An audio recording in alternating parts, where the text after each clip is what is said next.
I'm Kristlyn Lee, and my team's HACC 2016 submission is iDelve, which is an accessible social app for skills tracking that promotes self-awareness, self-confidence, self-growth, and community support.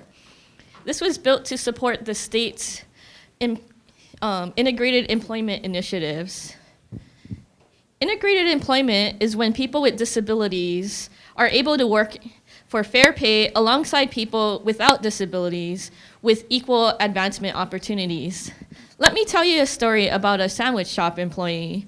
Malia is working with Jennifer, her employment specialist, and together they decided that Malia needs to find a job that has limited hours, set repetitive duties, needs to work around people. Now, Jennifer was visiting a local sandwich shop during her lunch hour, and it was chaos. The cashier was too busy multitasking to serve the customers.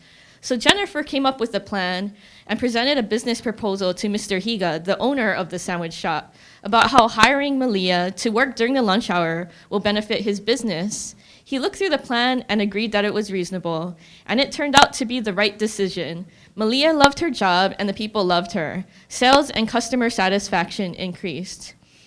And this is just one example of how integrated employment benefits everyone, but the benefits run even deeper.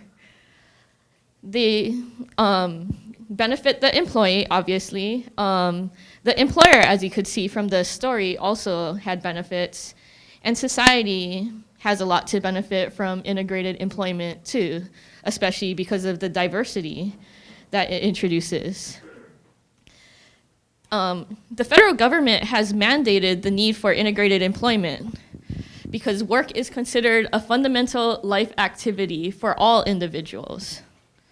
So this is the Employment First mandate. Unfortunately, Hawaii is behind the curve on this one.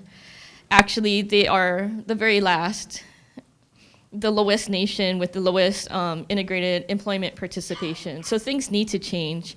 And they need to change quickly because Hawaii has less than 3 years to make dramatic improvement or face federal sanctions. However, they do have a plan. Jessica Worster of the Developmental Disabilities Division has taken on the task of addressing this problem. She learned from Washington State, the top in the nation, and is using the customized employment strategy similar to what was described in the story. Customized employment, the employment specialist learns as much as they can about the job seeker through their various support systems. And they all work together to make a complete network where they can get balanced views of the strengths, needs, and interests of the job seeker. So we're creating iDelve to help in this process of discovery and clear career planning.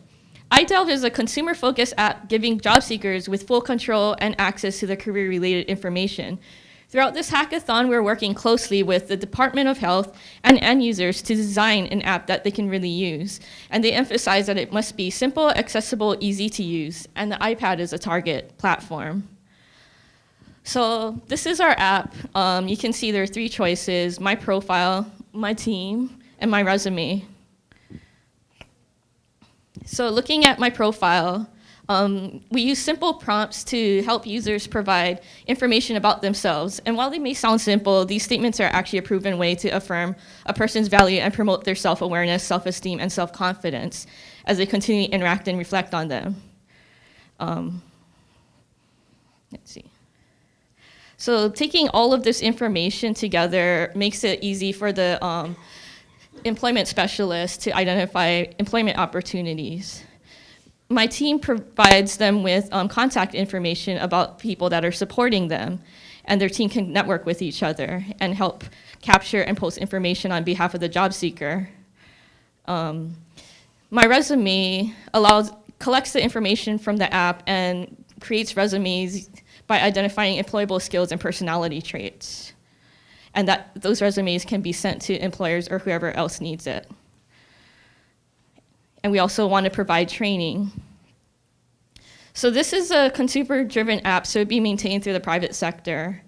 And there's a lot of growth potential for it to be commercialized. The initial target is the developmental disabilities community, but we can see that there's a lot of applications for people in other communities, such as disadvantaged job seekers and pretty much everyone else.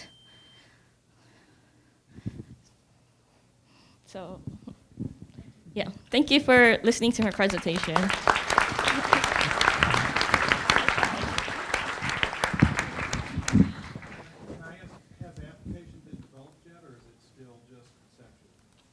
No, we have a prototype. It's on Heroku.